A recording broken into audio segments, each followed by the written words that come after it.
Selected parts from the book The Tunnel of Time, written by R. K. Lakshman, Part 21. The following days were spent in attending dinners and visiting tourist spots in Philippines. During this time, I became quite friendly with the economist from Bangladesh. He told me a lot of stories about the rule under Pakistan, the struggle for liberation, the war with India, the entry of the Indian Army, and finally the creation of Bangladesh. When he was narrating all this, I was reminded of my own experiences during that time on the border of East Pakistan and India. I was then in Calcutta, invited by some organization to deliver a talk. War was about to break out between the two nations. Refugees were pouring into Bengal from across the border. I wanted to visit some of the refugee camps and do some sketches for our paper. A reporter from our Calcutta office accompanied me to the sites. I had never imagined the plight of the refugees would be so horrifying. Makeshift tents were pitched in a vast field, and their number seemed pathetically inadequate to cope with the flood of refugees arriving every minute. I heard hair raising cries and moans on all sides. It was sad to see people rush towards our car as it bounced its way over the rough ground. We were mistaken for some government agency bringing them desperately needed succor. As we got down from the car and walked, the refugees followed us, crying and pleading for help. A number of straw mats rolled up like bedding were lying all over the place. I did not realize what they were till I saw, to my horror, a pair of feet sticking out of them. The bundles were corpses awaiting disposal. Some doctors were moving about among the refugees, giving injections, administering medicine, feeling pulses, and so on. I saw a man fall to one side and expire just as the doctor was examining him. My sense of horror and shock at the extent of human misery and suffering settled down to a deep depression as we walked back to the car. Sitting inside, I somehow managed to make a few sketches.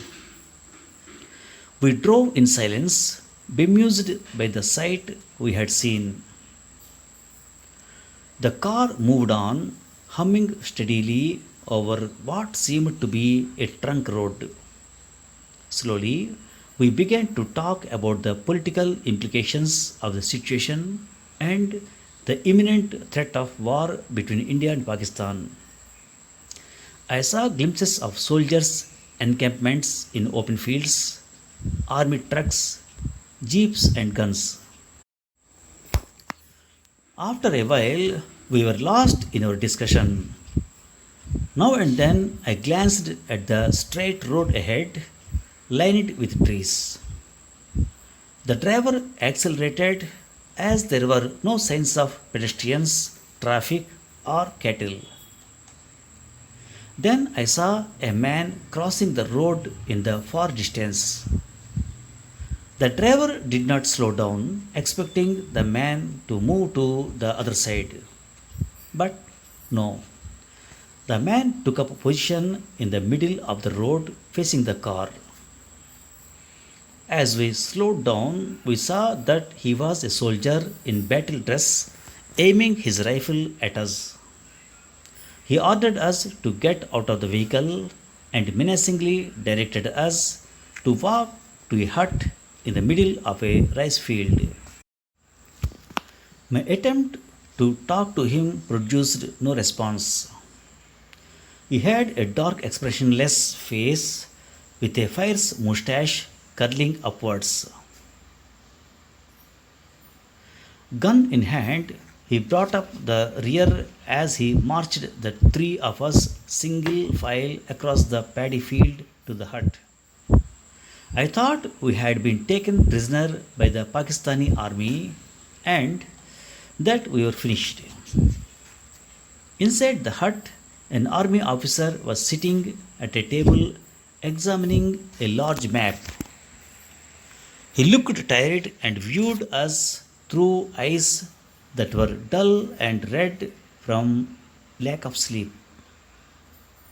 He asked in a guttural voice what we were doing in that area.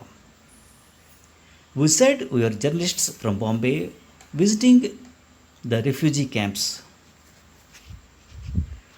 Don't you know you are in a prohibited zone?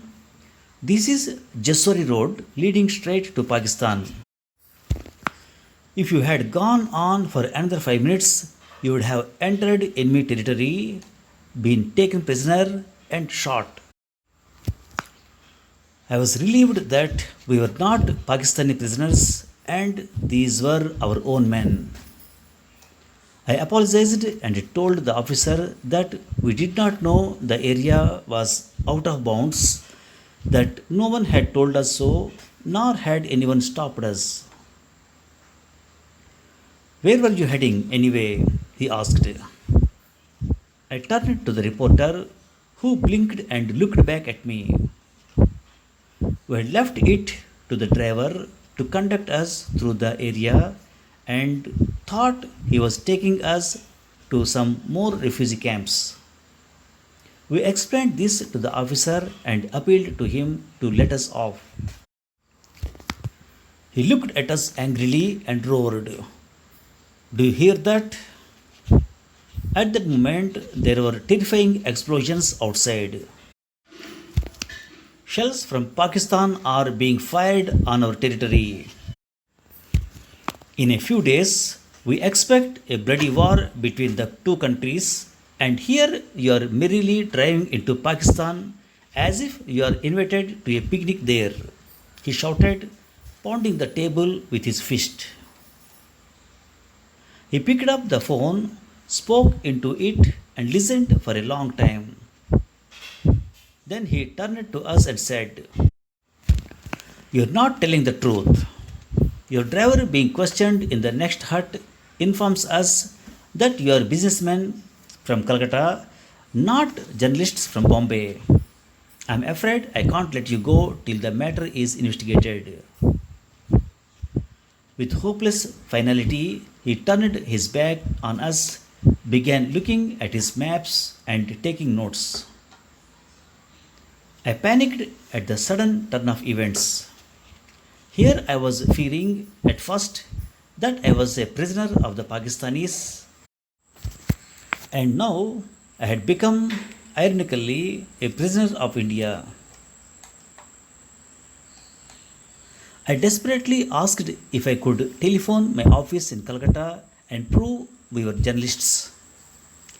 Without turning to us, he said, "No, the army's field telephone can't be used for civilian purposes. Sorry." We both sat in a corner for several hours quietly, like two school children undergoing punishment. What was going to be our ultimate fate? How was this tragic comedy to end? Who would come over to this vast, desolate corner of Bengal to redeem us? I wondered.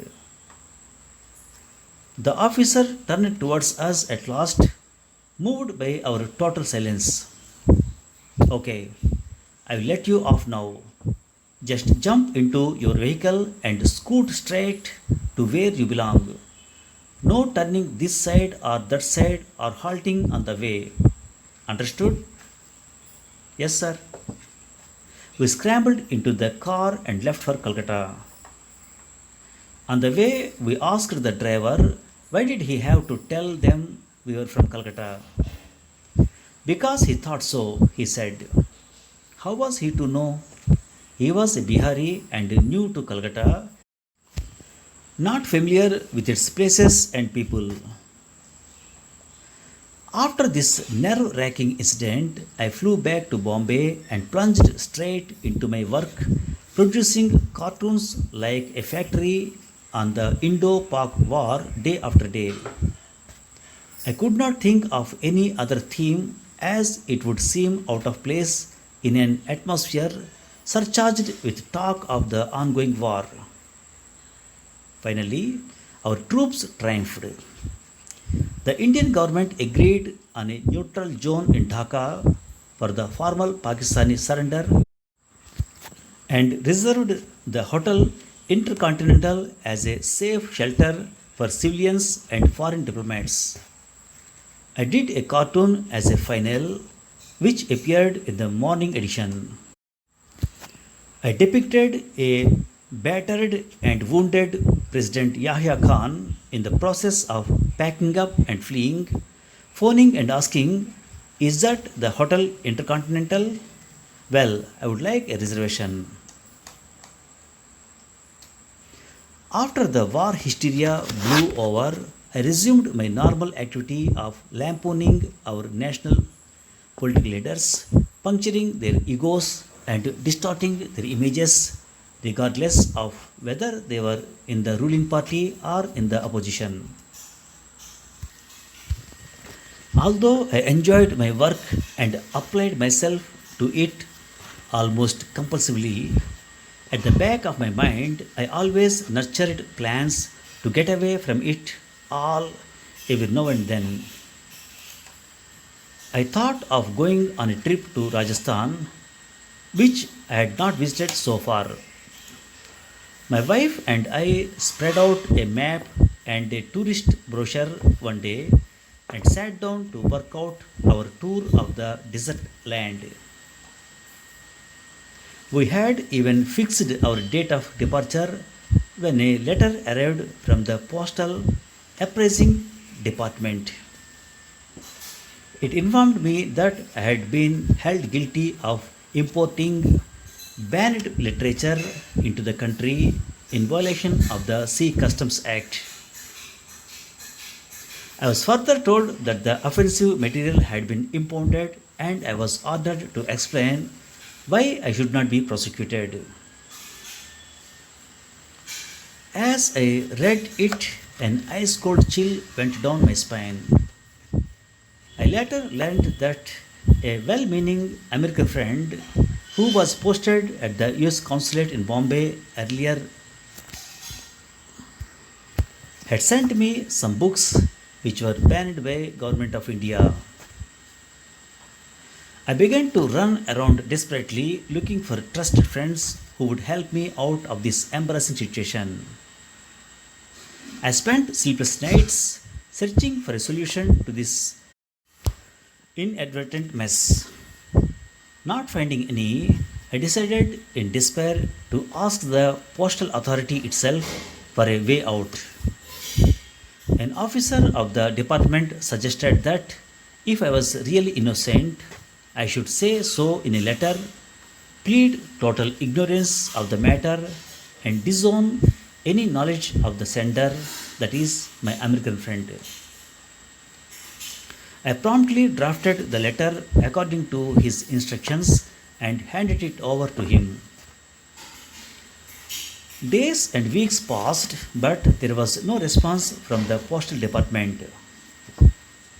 I had expected an immediate reply pronouncing me innocent and acquitting me honorably. Gradually, with the passing of time, my anxiety wore off.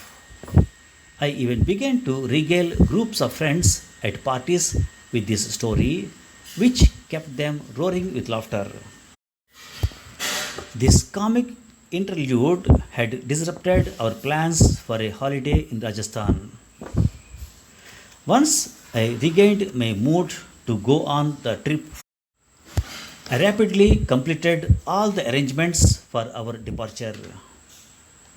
Through heat and blinding glare, we drove on in our car. The sun kept its intensity of heat unvarying from dawn to dusk. The road on the yellow desert sand stretched in an unending straight course. There was no greenery around except the occasional cluster of nondescript desert creepers and cacti. The terrain was bleak, parched, and drab. So it seemed. But our initial impression was wrong. Paradoxically, the landscape was indeed dabbed with a variety of colors when looked at keenly. The women of Rajasthan in ethnic multicolored finery as they flitted about to fetch water or gather firewood for cooking, and men in blazing red turbans leading their majestic camels heaven knew where to in that vast sheet of desert. I was further intrigued by the colorful birds, including peacocks, cheerfully gamboling on the desert sand. Even the stones and rocks contributed color. There were snow white marble stones, yellow granite, and stones red as unbaked brick. All this dotted the whole region in the buildings, temples, majestic palaces of kings, and their mighty fortresses. Thoroughly refreshed by our 3 week sojourn in Rajasthan, away from newspapers and political gossip, I returned to Bombay. My plan was to make color drawings from some of the sketches I had made of Rajasthani camels, havelis, fortresses, women in ghagras, street musicians, and so on. I wanted to start on these immediately and send them to a magazine which always welcomed any work from me. But on my table, I saw a pile of letters from relatives and friends, invitation cards, bills. Among them was a sickly brown envelope bearing a Government of India stamp. My heart missed a beat at the sight of correspondence from the postal department. I did not realize that I was still held guilty of impunities committed under the Sea Customs Act. I had supposedly imported banned books into the country over a year ago. I hurriedly tore open the envelope and read the letter, skimming over the chilling words, anxious to get to the vital point where my punishment was pronounced. Penal action, banned books, Customs Act 1892. Just as I was about to resign myself to being jailed, I saw typed faintly at the very bottom of the letter, "Your explanation has been accepted and the offending material has been seized absolutely," thereby meaning that I had been honorably acquitted. This unexpected news boosted my spirits. I began to prepare the color drawings of Rajasthan.